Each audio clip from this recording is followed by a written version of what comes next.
Paris Saint-Germain signing may have come down to good luck and better timing. Barcelona, we talked about it on this programme, lost Messi because it couldn't abide by La Liga's salary limit, 75% of salary versus earnings, even when he was willing to take a massive pay cut of 50%. France's Liga 1, however, delayed efforts to tighten their salary limits when the pandemic hit last year. And then there are UEFA's annual financial fair play assessments to make sure teams aren't spending more than they earn. Those were relaxed because of the pandemic too, and they'll be applied at the end of next season instead. So that buys Paris extra time. And the Paris Saint-Germain president Nasser Al-Khelaifi says his club always follows fair play rules. You know, we follow the financial fair play regulation from the day one that we started until the end. We're gonna always fulfill the regulation of the financial fair play. Before we do anything, basically, you know, we look at with our commercial people, with financial people, with legal people. So as soon as if you see that we're signing Leo, that means we have the capacity to sign him. The football agent Erkut Sögüt joins me now, representing players like Mesut Ozil. He joins me. Okay. We're a business programme, so let's not worry about whether Messi will do well at PSG. Let's concentrate on this. It seems to me that Barcelona was playing one game under their fair play rules. PSG was playing by a completely different set of rules, which allowed them to pay the larger sum of money. Is that right? Yeah, I mean, first of all, Richard, yeah, I mean, we have the scenario of Barcelona and we have the scenario here with PSG in two different countries, two different regulations. And that's very important to know from the beginning. And La Liga, as you already mentioned, has strict, really financial regulations for all the clubs in Spain. And that hit actually Barcelona this time.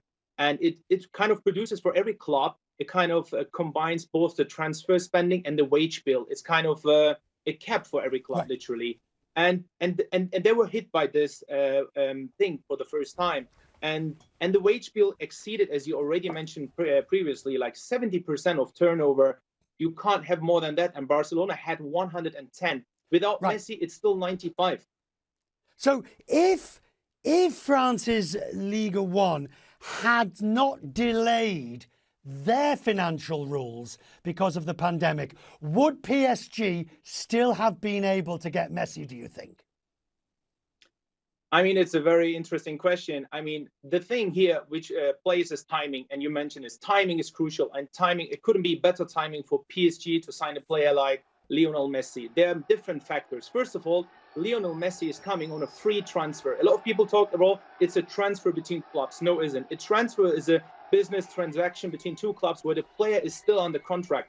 Messi is a free agent, so there is no transfer fee like previous. If it would be last year, we would talk about hundreds of millions to get Lionel Messi. This is one point. Second point, as you mentioned, the French league doesn't have any financial restrictions. They're postponing it every year, and it's expected to be there in 2023, 2024. Another advantage. Then with UEFA financial fair play race, they are relaxed right now. Another big advantage. UEFA will not impose any restrictions right now because of COVID especially.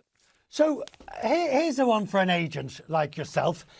PSG is believed to have paid roughly 50%, of what Messi's salary was going to be, or would have, it was. But in other words, a reduction of salary of 50% from what he was getting. That's what Barca was going to pay. Why would he go along for that?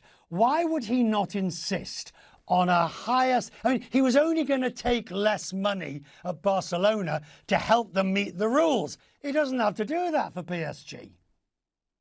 I mean, to be honest, I don't think even a 50% pay cut within Barcelona wouldn't help. Barcelona has a bigger problem than Messi, and everyone knows that. They will have bigger problems. I think with PSG is different. I mean, it's a new deal, and he's getting a signing on fee. Don't forget about that.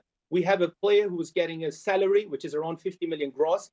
People talk about 25 million net, plus a signing on fee, which is actually huge, which is probably another 25 million.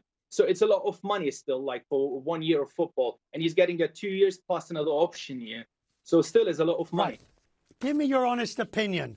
Your honest opinion on the European fair play rules. I mean, do they make sense? Do they even work?